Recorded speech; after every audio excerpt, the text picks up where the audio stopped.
Okay, right. Hi, I'm Dave, Cyderbaby from Rock Radio UK, and I just found this guy wandering around Firevolt. Not that we're going to put words in Stret's mouth, but I told him to hire him for next year. We've got a chainsaw.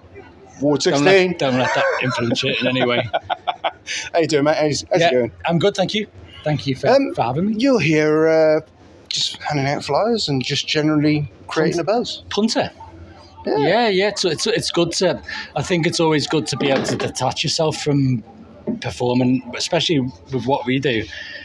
The amount of preparation, build up, and lead up time it takes to build up for our own show. Yeah, we have to turn up about 5-6 hours before we go on stage, and all of that is purely then makeup, working out all the props, making sure we can get on stage in 20 minutes, get off stage in 20 minutes. So we never really get to, when we're playing, we never really get to actually enjoy the vibe. Right. And we've never been here before, and we were invited. So it's good to just talk to people and talk on the ground floor, really, so to speak, to see people and to talk to people and engage to people that have never heard us before, and try to bribe them into buying our stuff and coming to our shows. And if the bribe doesn't work, it's threats. And what chainsaws? Threats. You're lucky our 2-year-old grandson isn't here as well. He's called Luca, by the way. Oh, is he? Yeah. My 3-year-old Luca is out there as well. So yeah. Right. Okay. He's asleep somewhere in a buggy, so he's fine. Yeah. But he's got his own chainsaw as well. Oh, cool. Yeah. He's quite frightening. It's good to start young. So never pretend you can hurt anyone with anything. So Ward 16, you were at Maidstone, 3 weeks ago? Yes, yeah. Yeah, my daughter was shooting it, and we got some good pictures, I think, in the last mag, so it's... It was good, yeah, it was good. It was a shame we were competing with those damn crows. I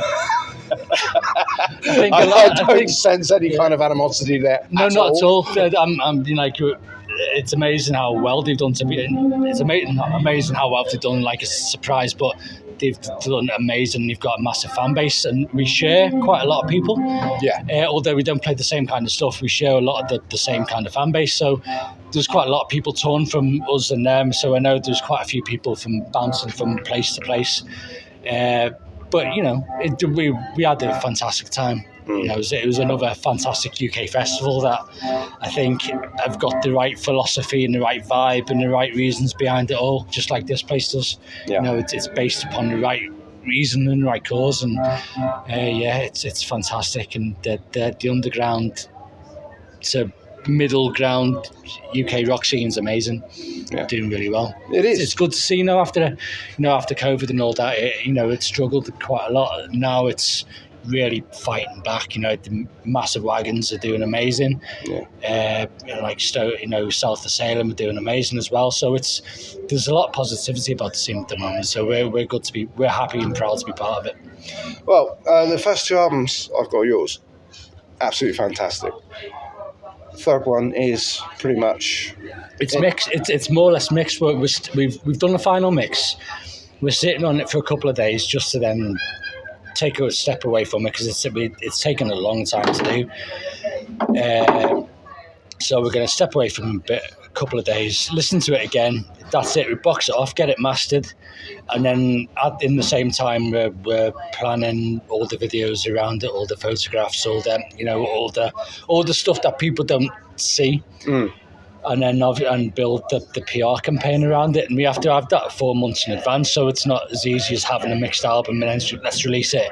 Yeah, there has to be obviously a build up to the release. So there's a 4 month lead up to the single release, and then there's a 4 month lead up from the single release to the album release. So it all takes a lot of time, and if we miss one little milestone, we could knock it back 6 months. So although we're not doing a lot in terms of gigging and things like that, but we're as busy as we have been, to be honest. So it's really good. There is a lot of work. I mean, I think some of the bands that go into a recording, they've got some idea. They say, right, let's record an album.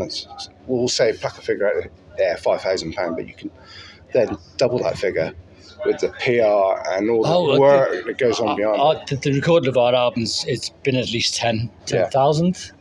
And we were so fortunate because we had the crowdfunder campaign that we launched last year. that raised that money. So we were able to really focus on it and put so much effort and attention to detail in it that we were blessed with, really. And then likewise, then there's no point spending that much money on an album if you're not going to then do the same with the PR. So we've got to then do the same, and it's more difficult to do it when you're not gigging because you're not income generating. Yeah. When you make it sound like a business, but you're having to pull revenue in somewhere to be able or pay for it yourself. So but we're really fortunate. We've got something really big planned. Yeah. And the album is sounding incredible. Yeah. So it's like the third chapter of the story you've been telling so far. The final chapter of the trilogy. Okay. Yeah. So it's and it doesn't run concurrently. So there's 3 different timelines within the albums. So it takes quite a dark twist. The previous album was quite a sympathetic. Kind of slow build-up, but emotional and moving album. This is heavy, hard, probably as heavy and hard as we'll ever be. Okay. Very direct, because one thing we learned on the tour of touring the previous album, which did have quite a lot of emotional build-up to the songs, is that when you try to translate that live and at festivals, it's very difficult to get people's attention from when you've got a 2-minute build-up to a song. Yeah. So we took that on board, and also with some of the bands we've toured with and the events that we've been part of, we've learned from it and built on it and took influences here and there and been really confident with what we've done. So we've just really thrown it into it, and it's a big statement of intent. And one of the things that I listen to the mixes and the album every day just to listen to the little bits and pieces. And one of the things that really does grab me is that I listen to it and close my eyes and listen to it going, okay, think about someone that's followed Ward 16 from day one. They haven't listened to a new song from us from a couple of years. Yeah. When that first beat starts, what are they going to feel? And I get goosebumps because I know it's completely what they're not expecting. They kind of expect, it's kind of down the avenue that they'll expect. It's going to blow them away. It's completely left field from what they're expecting, but also still Ward 16. Well, I wouldn't expect anything less. Yeah. So it's obviously got to be a chainsaw in there somewhere. Oh, maybe. There's a lot more. This is a lot more brutal. Okay. This album's a lot more brutal in terms of the storyline. So it's more. It's going to be fun. The stage show is going to be amazing. Yeah, I can't wait to see that, actually. I don't know how we're going to do it. I saw it at Bloodstock when you were in the Sophie tent there. Yeah, we blagged that pretty well. Yeah, that was really good. It was. It was our first show that we played of that album, and obviously because of COVID and stuff like that, we'd only been able to practice that in our living room. So we had no kind of understanding of scale. So when we were wheeling people on stage on wheelchairs, we'd only practice that from wheeling someone from our living room to our kitchen because we weren't allowed out of the house. Yeah. So when we got onto a big stage like the Sophie, it was a case of, the vocalist needs to be in front of the microphone. It's almost like toss the wheelchair across the stage and get to the microphone as quick as you can. But yeah. Well, if any luck, we'll hopefully be in the big top tent down here next year. Oh, it's a huge stage. It's amazing. It's the first time I've been here. It's amazing. It's just such a unique vibe.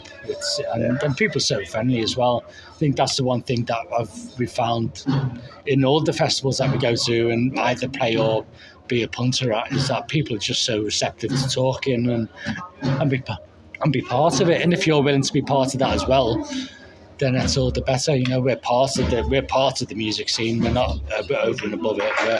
We're very much music fans as well. So it's a give and take for us. Right. As the other guys are starting to warm up, I think we'll wrap it up.